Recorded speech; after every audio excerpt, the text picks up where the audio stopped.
Okay, अभी math के सवाल करते हैं। ठीक है, तो मैथ के क्वेश्चन को समझते हैं। इंग्लिश का तो हमने देख लिया कि इंग्लिश में हमारे पास कंडीशनल्स आते हैं 2 या 3। ठीक है, उसके बाद हमने देख लिया कि हमारे पास 8 आते हैं, 4 सिनोनिम 4 एंटोनिम्स आते हैं, 10 हो गए टोटल।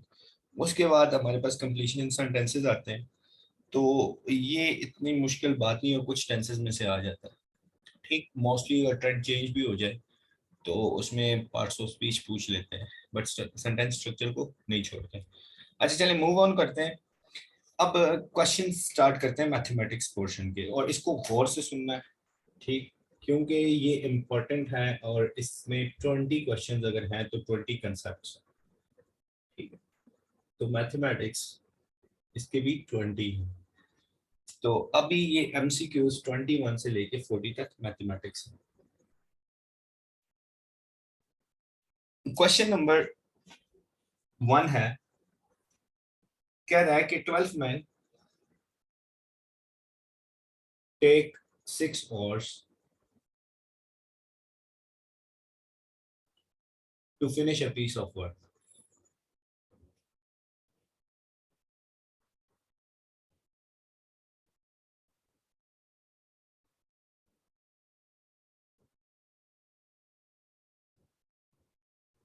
अच्छा, after the 12th man had have worked for 1 hour, के 12 मैन वर्क करते हैं 1 hour के लिए।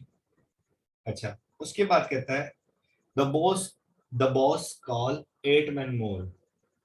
ठीक है, 8 आदमियों को और बुलाया। How many more hours would 20 men take to complete remaining work. अच्छा, अब इस क्वेश्चन को सबसे पहले समझे। कहता है कि 12 आदमी है और उन्होंने 6 घंटे लिया एक काम को खत्म करने के लिए। सबसे पहले हमें बता दिए, ये स्टेटमेंट हमें बता रही है कि 12 आदमी थे और 6 और में उन्होंने पीस ऑफ वर्क को खत्म किया। तो 12 × 6 ये 72 हो गए, 72 आवर्स हो गए। अच्छा जी, मतलब पीस ऑफ वर्क हो गए, 72 पीस ऑफ वर्क हो गए। उसके बाद कहता है कि जब 12 आदमियों ने 1 घंटा काम किया। ठीक है, जब 12 आदमियों ने 1 घंटा काम किया तो उन्होंने कितना काम खत्म किया है? 12 आदमी को 1 1 घंटा लगाए ना, तो 12 आवर्स उनके 12 यूनिट्स ऑफ वर्क हो गए। तो टोटल यूनिट ऑफ वर्क थे हमारे पास 72, और -12 कर दें तो बच गए 60 यूनिट्स। अब ये 60 यूनिट्स किसने करना है? ये जो बाकी 8 बंदे आगे ना, उन्होंने करना है। अच्छा जी, अब इसको देखते हैं किस तरह करेंगे। अब बाकी जो 8 बंदे आ गए तो वो 20 हो जाएंगे। ठीक हो गया, 20 तो है ना ऑलरेडी। तो 1 घंटा ये कर रहे हैं, 12 घंटे 12 यूनिट ऑफ वर्क कर रहे हैं, फिर ये सब मिलके 12 + 8 हमारे पास 20 हो जाता है। तो ये 20 बंदे हो जाएंगे, और 60 यूनिट ऑफ वर्क जब करना होगा 20 बंदों ने, तो वो कितना टाइम लगाएंगे फर्दर? तो वो सिर्फ 3 आवर्स लगाएंगे इस काम को कंप्लीट करने में। ठीक है, तो ये समझ आ गया होगा। सिंपल मैं रिपीट कर देता हूँ। वो हमें कहता है कि 12 आदमी हैं और 6 घंटे लेते हैं किसी भी पीस ऑफ वर्क को खत्म करने के लिए। तो हमें सबसे पहले पता चल गया कि कितना वर्क है, टोटल 72 है। फिर उसके बाद कहता है कि जब 12 आदमी होते हैं उन्होंने 1 घंटा काम किया, और जब 1 घंटा वो 12 आदमी काम करते हैं तो उन्होंने 12 यूनिट ऑफ वर्क कर लिए। अच्छा, फिर उसके बाद कहते हैं कि 8 आदमी जो थे वो उन 12 के साथ मिल गए। ठीक है, तो 20 हो गए। तो अब बताओ कि 20 आदमी कितने घंटे लेंगे? तो 20 आदमी जो होंगे वो 3 आवर्स में कंप्लीट कर देंगे। ठीक है, ये था हमारे पास क्वेश्चन नंबर 21। अब एक और क्वेश्चन है, कहता है कि एक बंदा है, a person can do a work in 10 days। एक अ पर्सन है, वो वर्क करता है 10 days में, वर्क करता है 10 days में। अच्छा, फिर उसके बाद कहता है, और जो दूसरा बंदा है, दूसरा मतलब हम कह देते हैं कि बी पर्सन जो है वो काम कर रहा है कितने दिन में? 15 दिन, 15 days में। कहता है कि in how many days they will complete task if they work together. ये तो बड़ा सिंपल सा था। ठीक है, मैंने सिंपल सी बात की थी, ये सारे कंसेप्ट मैंने समझाया था, और ये केस 1 की बात हो रही है। अब कह रहे हैं कि ये 15, एक 10 कर रहा है, एक 15 कर रहा है, इनका एलसीएम ले सबसे पहले।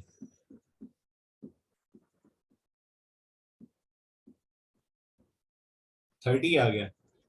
अच्छा, अब ये मैंने दे दिया कि ये ए बंदा था, ये बी बंदा था। टोटल वर्क कितना करना है, 30 यूनिट्स का। और एक दिन में ये कितने यूनिट्स काम कर रहा है, 3 यूनिट्स कर रहा है।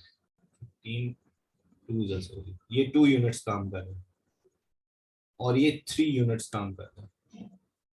ठीक, सिंपल सी बात है, कैसे क्या करना है, 30 है ना, सिंपल।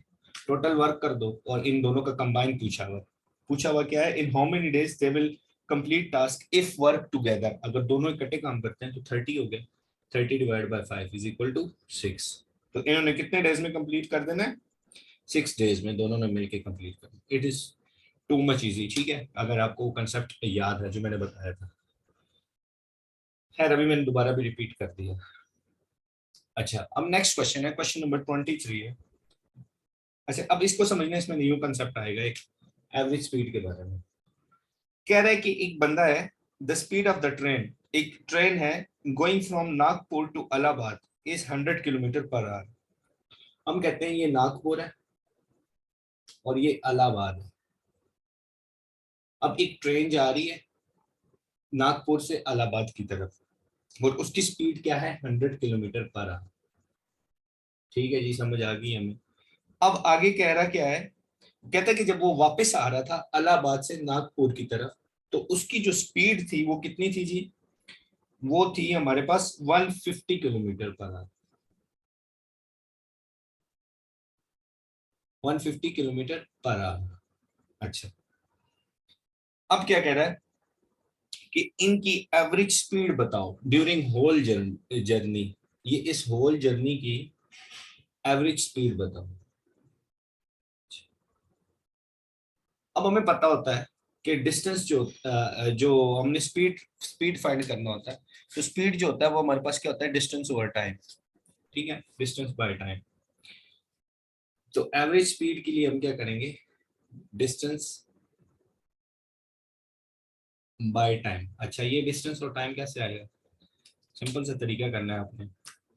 पहले क्या कर रहा है, नागपुर से जब इलाहाबाद तक जा रहा है, 100 किलोमीटर जा रहा है, वो 150 किलोमीटर पर आवर की स्पीड से जा रहा है। अच्छा, अब क्या करना है, इन दोनों के एलसीएम ले लेना। इन दोनों के एलसीएम जिस तरह टाइम और वर्क में कर रहे थे।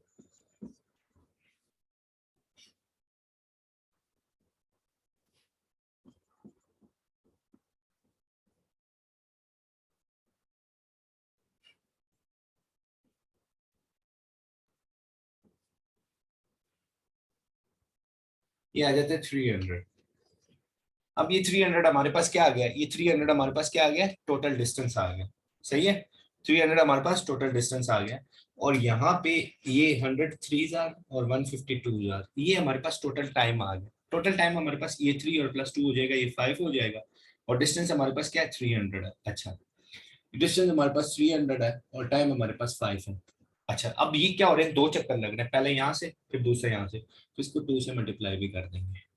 तो आप सिंपल हो गया आपके लिए। कैसे, 5 6 30 हो गया 60, तो 120 किलोमीटर पर आवर इसकी एवरेज स्पीड।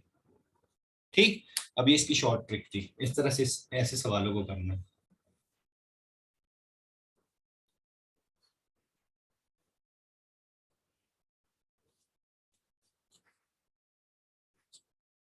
नेक्स्ट क्वेश्चन हमारे पास क्या है,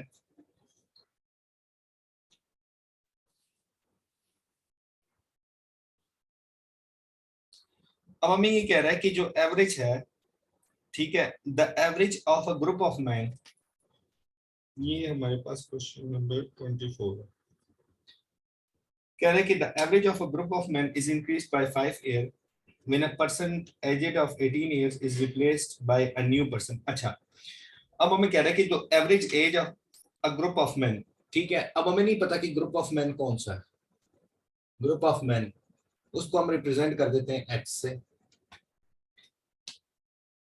the average of a group of man is increased by 5 years. अब इंक्रीज्ड कितना हुआ जी, 5 ईयर्स से हुआ। इंक्रीज्ड क्या हुआ, 5 ईयर्स से। फिर क्या कह रहा है कि a person aged of 18 years, जो 18 इयर्स के एज का था, 18 इयर्स के एज का था, उसको हमने रिप्लेस कर दिया। किससे रिप्लेस कर दिया जी, एक 38 इयर्स के बंदे से। 38 इयर्स के बंदे से।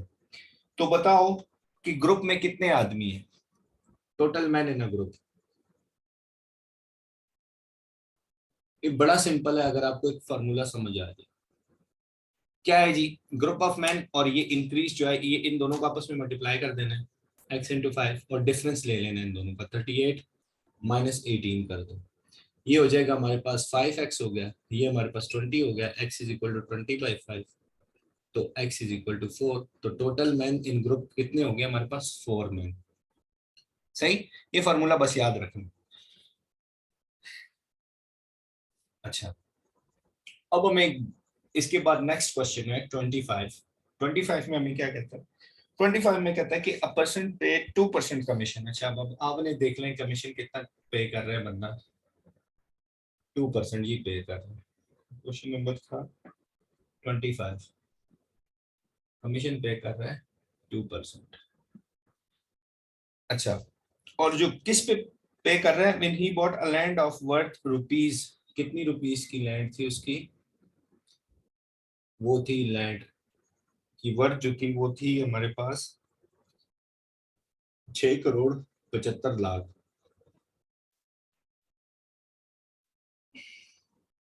अब बताओ कि कितने अमाउंट ऑफ कमीशन दिया उसने।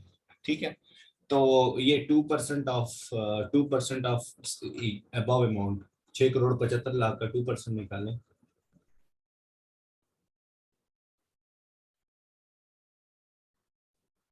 अब इन दोनों को आपस में मल्टीप्लाई करें। मल्टीप्लाई का सिंपल तरीका है कि इतनी बड़ी मल्टीप्लिकेशन नहीं करते होते, इसको बस मल्टीप्लाई कर दो। 13,1350 और आगे 5 जीरो लगा दो।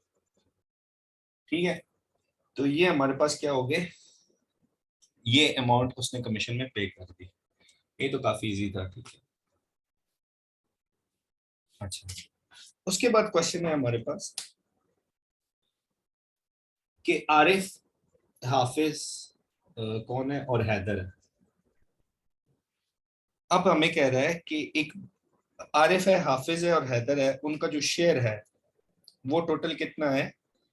हम लिख लेते हैं कि आरिफ, ए से रिप्रेजेंट कर देता हूँ आरिफ को, ए से रिप्रेजेंट कर देता हूँ आरिफ को, ये पूरे लिख देता हूँ, हाफिज और हैदर, उनका जो शेयर है वो कितनी रुपीस का है, 2560 रुपीज का टोटल। अच्छा, अब कह रहा है Hafiz share is 4 time as much as Arif. अच्छा, आरिफ का भी यहाँ पे एज्यूम कर लेते हैं कि जो उसका शेयर है वो, let Arif share is x. अब हमें कह रहा है कि हाफिज का जो शेयर है, हाफिज का जो शेयर है ना वो कितना है जी, हाफिज का शेयर जो है वो 4 टाइम है as much as Arif, 4 time as much as Arif. Arif को हमने रिप्रेजेंट कर दिया एक्स। फिर कह रहा है and Arif share is 1/3 of Haider's. अब जो आरिफ, जो हैदर का शेयर है ना वो कितना है, 1/3 ना, तो 1/3 कितना होगा उसका, अगर उसकी एक्स है तो 1/3 क्या होगी उसकी, 3x। ठीक है, अगर एक्स की वैल्यू मैं पुट कर भी देता हूँ तो 1/3 को कर दूं तो सिर्फ एक्स बचेगा। तो हैदर का कितना शेयर है, 3x, और फिर आरिफ का अपना क्या है, वो एक्स है। तो अब आपने सिंपल क्या करना है, अब वो हमें क्या कह रहा है, how much is the share of Arif, share Arif का शेयर कितना है जी। सिंपल सी बात है, यहाँ पे पुट करें वैल्यूज, आरिफ की एक्स है, तो हाफिज का 4x है, हैदर की 3x है, 25 एंड 60, ये बन गया 8x, 2560, और x हो गया 2560 डिवाइड बाई 8 हो गया, 2 3 ज़ा 24, 20, 320। तो आरिफ का शेयर हमारे पास 320 रुपीज बनता है, 320 रुपीज बनता है। ये हमारे पास था क्वेश्चन नंबर 26। अच्छा, अब नेक्स्ट है, बड़े मजे का सवाल है ये, इसको डिफरेंट एंगल से वो देता होता है, इस पेपर में भी दिया हो। कहते हैं कि 5 years ago the average age of 5 years ago, सबसे पहले तो ये बात है, 5 साल पहले क्या थी जी, जो एवरेज एज है ए बी सी और डी की, A plus B plus C plus B की जो एवरेज एज है वो हमारे पास क्या है, वो 45 ईयर्स है। मतलब हुआ, अल्लाह आपका भला करे, क्योंकि sum of number divide by total number होता है। टोटल नंबर क्या है, A plus B plus C plus D, तो ये होगा 4। अच्छा, ये तो 5 ईयर्स अगो की बात कर रहे हैं। अब आप इसको मल्टीप्लाई करें तो कितना बचता है, 4 5 20, 4 4 16, 180 आता है। अच्छा, ये तो 5 ईयर्स अगो की बात है। अब 5 ईयर्स का अगर डालते हैं, प्रेजेंट की बात करते हैं, तो प्रेजेंट में 5 ईयर्स ऐड कर दें चारों चारों के, तो 5 4 20 हो जाएगा। तो 180 प्लस 20, तो वो कितनी एज होगी उनकी, 200। अच्छा, ये तो हमने यहाँ पे बात कर ली। अब कहते हैं विथ ई ज्वाइनिंग देम। अब ई को ज्वाइन करवाते हैं यहाँ पे, A plus B plus C plus D plus E. ठीक, अब हमने इसका तो देख लिया कि इसकी 200 होगी। ठीक है, अब कहता है कि जो ई इनको ज्वाइन करता है, तो the average age of all the 5 is 49 years.